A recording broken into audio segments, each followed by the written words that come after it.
नमस्कार दोस्तों, हमारी आज की कहानी है। बेटा काम के बहाने माँ को भेजता था घर से बाहर। जब माँ को पता चला तो माँ रह गई दंग। विमला जी के एक बेटा और एक बेटी है। समय रहते बेटे की शादी कर दी।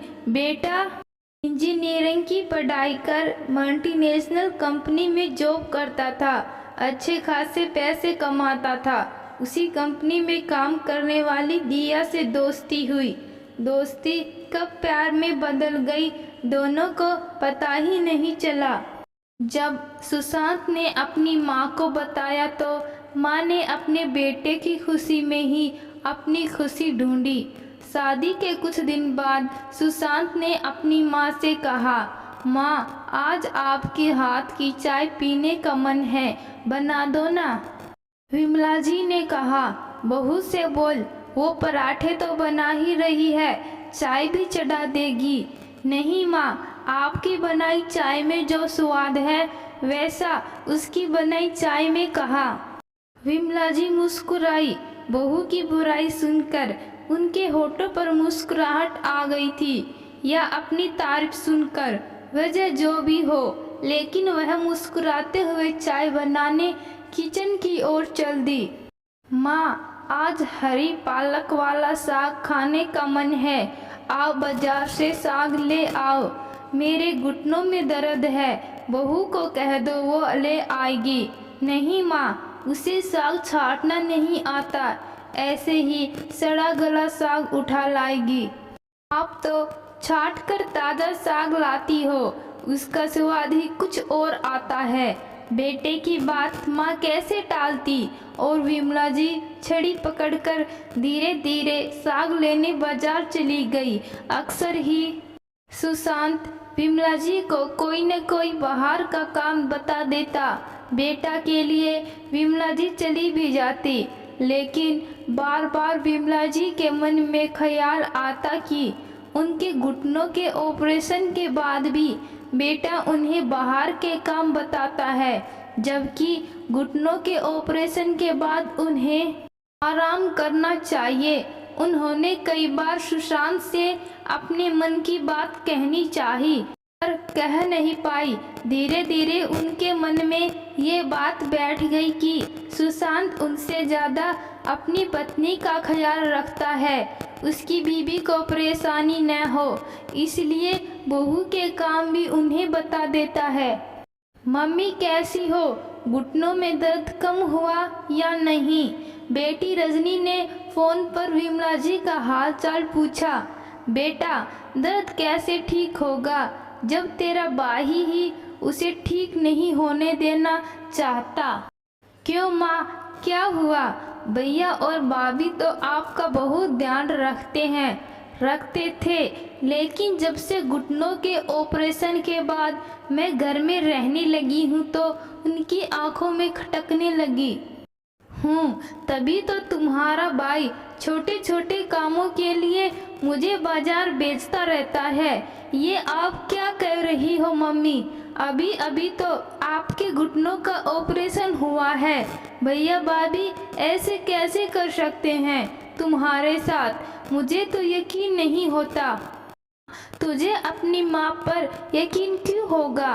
कैसी किस्मत है मेरी, बेटी अपनी माँ पर यकीन नहीं करती और बेटा अपनी बीवी से नहीं, माँ से काम करवाता है। मम्मी आप चिंता मत करो, मैं भैया से बात करती हूँ।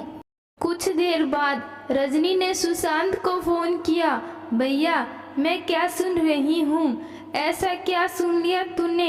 आप और भाभी मम्मी से बाहर के काम करवाते हो, आपको पता है कुछ वक्त से पहले ही मम्मी के घुटनों का ऑपरेशन हुआ था। भाभी न सही, आप तो मम्मी की परेशानी समझते।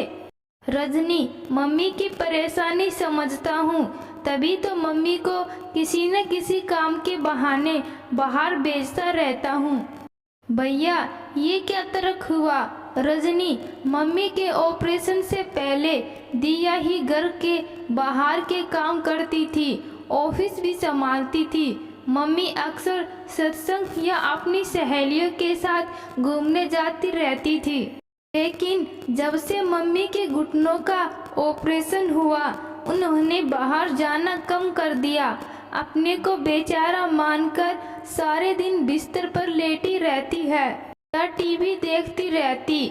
डॉक्टर ने हमें सख्त हिदायत दी थी कि घुटनों के जल्दी ठीक होने के लिए उन्होंने रोज कुछ समय चलना जरूरी है।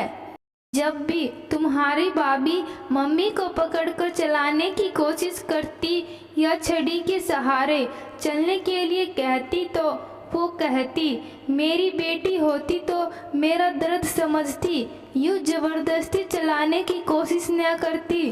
शाम को मुझसे शिकायत करती कि दिया को उन्हें बिस्तर पर खाना देने में परेशानी हो रही है, इसलिए ज़बरदस्ती उन्हें चलने और एक्सरसाइज करने के लिए बोलती रहती है। अब तू ही बता, मैं क्या करता? बहू का कहा एक सास को बुरा लग सकता है, पर बेटे का कहा माँ को कभी बुरा नहीं लगता, इसलिए हमें ये तरकीब निकालनी पड़ी। भैया मुझसे गलती हो गई, मैं भी मम्मी की बातों में आ गई, जबकि मुझे पता है आप दोनों मम्मी का कितना ख्याल रखते हो। सॉरी भैया, फ़ोन रखती हूँ। विमला जी घूमकर आ चुकी थी। दरवाजे के पास खड़े होकर उन्होंने सुशांत की सारी बातें सुन ली थी। उनकी आंखें नम थी।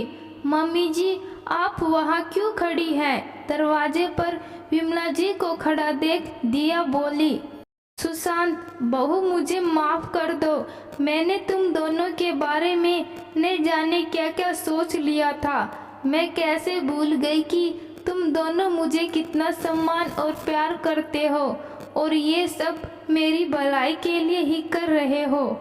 मम्मी अब तो आप हमसे नाराज़ नहीं हैं, सुशांत बोला। जिसके इतने अच्छे बेटा बहू हो भला नाराज कैसे हो सकती है? और हाँ, कल से तुझे मुझे घूमने भेजने के लिए बहाने बनाने की ज़रूरत नहीं है, मैं खुद ही चली जाऊंगी। जहाँ आजकल बेटा बहू अपने बुजुर्गों को रखने के लिए तैयार नहीं होते, वहाँ ऐसे बेटा बहू पाकर विमला जी मन ही मन भगवान जी को धन्यवाद बोल रही थी। तो दोस्तों, आज की कहानी आपको कैसी लगी कमेंट बॉक्स में ज़रूर बताना। कहानी अच्छी लगी कहानी को लाइक शेयर और चैनल को सब्सक्राइब जरूर करना। धन्यवाद।